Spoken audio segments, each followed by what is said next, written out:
तो लीप वर्ष ज्ञात करना, तो नॉर्मली देखिए आप लोग क्या जानते हैं कि जो सन 4 से विभाजित हो गया वही क्या है, लीप वर्ष है। सिंपली किसी से पूछो कि लीप वर्ष किसे कहते हैं, तो या तो बताएगा जब फरवरी 29 दिन की होती है तो वो लीप वर्ष होता है, और जब फरवरी 29 दिन की नहीं होगी, 28 दिन की होगी, वो होगा साधारण वर्ष।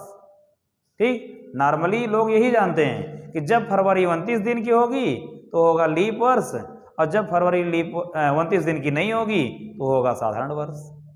या फिर कहेंगे कि हर चौथा साल, कई तरफ जानते हैं, कहेंगे हर चौथा साल लीप वर्ष होता है ना, हर चौथा साल क्या होता है, लीप वर्ष होता है। तो कैसे पता चौथा साल आ गया है हैं?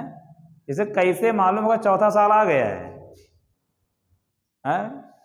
बताइए,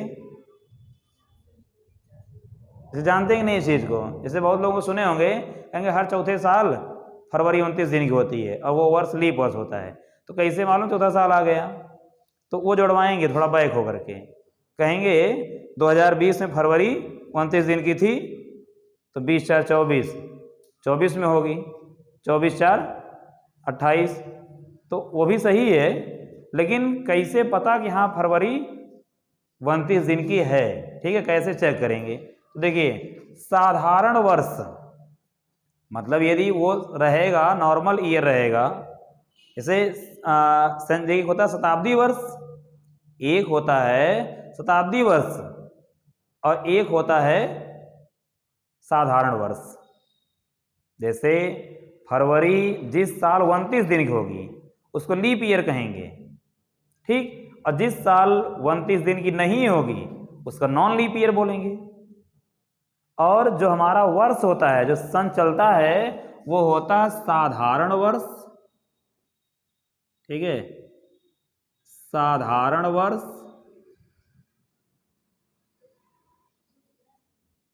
ठीक, क्या हुआ? हिल रहा होगा तब धुंधला आता होगा, वो सही हो जाएगा।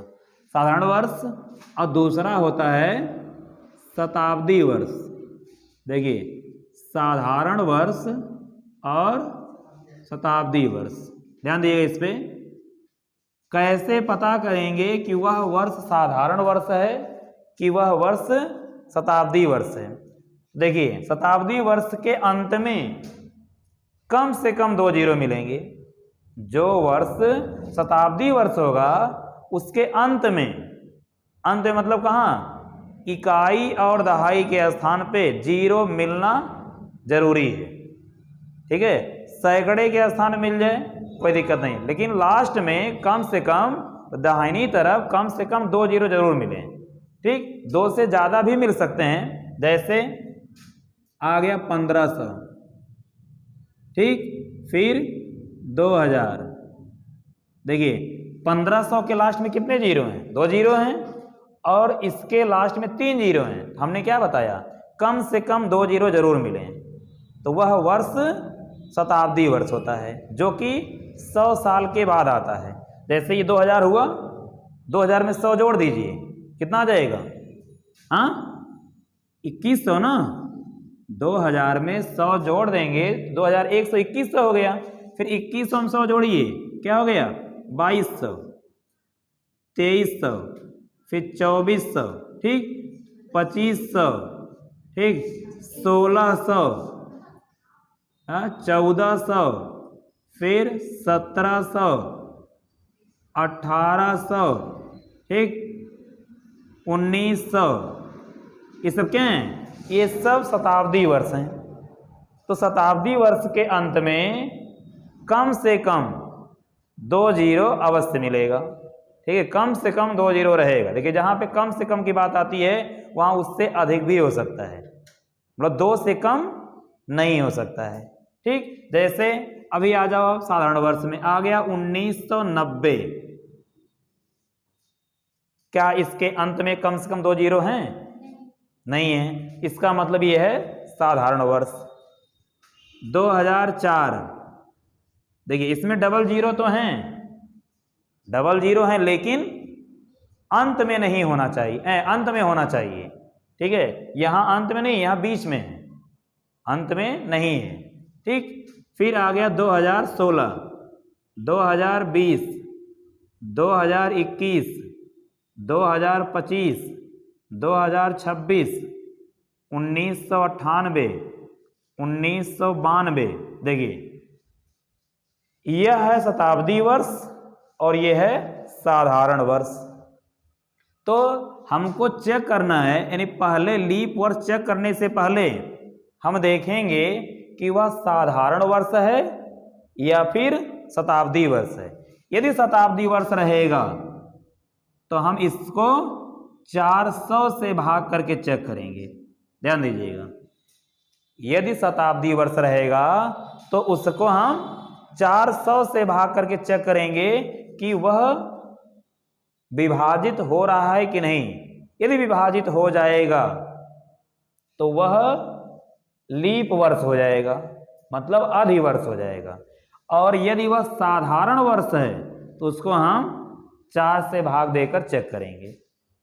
ठीक है, देखिए ये तो रूल आ गया कि साधारण वर्ष को 4 से भाग देकर चेक करते हैं और शताब्दी वर्ष को 400 से भाग देकर चेक करते हैं। जैसे पहले तो पहचान चाहिए कि शताब्दी वर्ष है कि साधारण वर्ष है।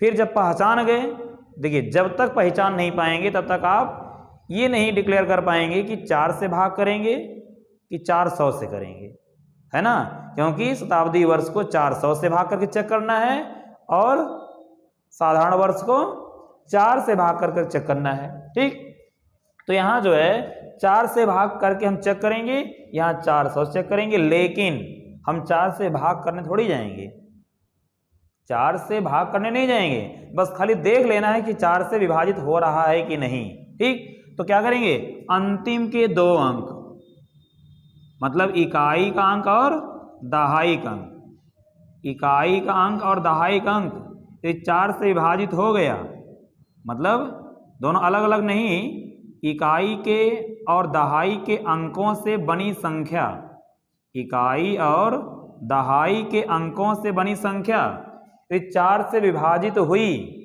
तो समझ जाइए वो हो जाएगा क्या, लीप वर्ष, और उसमें फरवरी हो जाएगी 29 दिन की। और विभाजित नहीं हुआ तब वो हो जाएगी 28 दिन की, फरवरी हो जाएगी 28 दिन की। तो देखिए 90 क्या 4 से विभाजित होगा, 90 को आप भाग कर लो, 90 में 4 से भाग करेंगे तो 4 दूनी 8, 1 9, 10 हुआ, 4 दूनी 8, 2 10, नहीं कटेगा। इसका मतलब इसमें फरवरी कितने दिन की होगी, 28 दिन की। ठीक है, मतलब यहाँ पर जो फरवरी होगी वो हो जाएगी 28 दिन की। ठीक है, जो फरवरी का महीना होगा वो 28 दिन का हो जाएगा। फिर ये 04, देखिए 04 मतलब क्या, 4, 04 का मतलब 4, और 4 4 से विभाजित हो जाएगा तो इसमें जो फरवरी होगी वह फरवरी हो जाएगी 29 दिन। ठीक है, ये हो जाएगी 29 दिन की फरवरी हो जाएगी। और ये वर्ष कैसा होगा, देखिए फरवरी तो 29 दिन की हो जाएगी, वर्ष कैसा होगा, लीप वर्ष हो जाएगा, लीप ईयर हो जाएगा, मतलब अधिवर्ष हो जाएगा। 16 4 से विभाजित हो जाएगा, 4 चौको 16, तो यहाँ पर भी फरवरी 29 दिन की होगी और यह लीप ईयर होगा। 20 ये भी हो जाएगा, 4 25 20, यहाँ पर भी फरवरी 29 दिन की होगी। 21 4 से नहीं विभाजित होगा ना, जो 21 होगा वो 4 से विभाजित होगा, नहीं होगा, ये 4 25 20, एक बच जाएगा शेषफल, इसका मतलब फरवरी यहाँ पे 28 दिन की होगी। यहाँ 4 6 24, यहाँ भी शेषफल बच जाएगा, फिर ये भी नहीं कटेगा और ये भी नहीं कटेगा, 4 दूनी 8 1 9, 18 होगा, ये भी नहीं कटेगा और यहाँ पर कट जाएगा, 23 चौको 92, 4 से कट जाएगा तो यहाँ भी फरवरी हो जाएगी कितने दिन की, 29 दिन की। ठीक है, तो 4 से भाग देने पर यदि फरवरी हुई, 4 से भाग देने पर यदि पूर्ण रूप से विभाजित हो गया तो फरवरी हो जाएगी 29 दिन की। और 4 से विभाजता का नियम अप्लाई हम करेंगे कि लास्ट के 2 अंकों से बनी संख्या यदि 4 से विभाजित हो जाती है तो फरवरी हो जाएगी 29 दिन की। इसको 400 से भाग देना है। अब उतना बड़ा पहाड़ा आता नहीं है, हाँ, कि याद करें तो आप क्या करेंगे, आप लास्ट के 2 जीरो, देखिए बस ये ध्यान देना है कि लास्ट के 2 जीरो को छोड़ दो, ठीक है। 400 से भाग देने पर पूर्णतः विभाजित हुआ कि नहीं हुआ, तो लास्ट के 2 जीरो छोड़ दो। देखिए लास्ट के 2 जीरो छोड़ेंगे, बचेगा क्या, 15। अब क्या बचेगा, 20। देखिए ये ध्यान दीजिएगा, यहां इसकी तरह हम लास्ट शुरू के 2 अंक नहीं ले रहे हैं, हम लास्ट के 2 जीरो छोड़ रहे हैं। ये ध्यान देना है कि लास्ट के 2 जीरो छोड़ना है। देखिए ध्यान से, यहां लास्ट के 2 अंक लेना था और यहां क्या करना है, लास्ट के 2 जीरो को छोड़ना है। जब लास्ट के 2 जीरो को छोड़ेंगे, ये बना 15, ये बन जाएगा 21, ये बन जाएगा 22, ये हो जाएगा 23, ये हो जाएगा 24, ये होगा 25, ये हो जाएगा 16 और ये 14, ये 17 और ये होगा 18 और ये हो जाएगा 19। ठीक, अब क्या करो, आप जो 400 का जीरो हटा दो, क्योंकि लास्ट के 2 जीरो छोड़ रहे हैं, तो आप 400 का क्या हटा दो, जीरो हटा दो, बचा क्या, 4। अब जिसको हम यहाँ पे राउंड किए हैं उसी को 4 से भाग देकर के चेक कर लो, जिसको राउंड किए हैं उसी को 4 से भाग देकर के आप चेक कर लो, मालूम हो जाएगा। तो 4 से भाग इसको करेंगे तो 4 3 12 नहीं घटेगा, तो फरवरी होगी कितने दिन की, 28 दिन की।